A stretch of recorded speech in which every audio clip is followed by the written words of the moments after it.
तिच्या नात गाड्या सुटल्या बडे बाबा केसरी मैदानातला फायनल सुटला.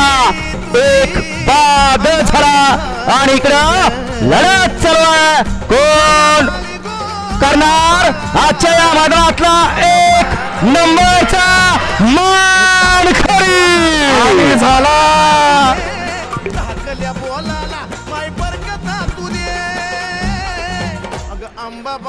बैलगाडीचं शर्यत क्षेत्र तर कुणी कुणाला कमी समजायचं नाही, कमी लेखायचं नाही. नशिबात असलं की सगळं काही साध्य होतंय. फक्त वेळेची आणि नशिबाची साथ पाहिजे.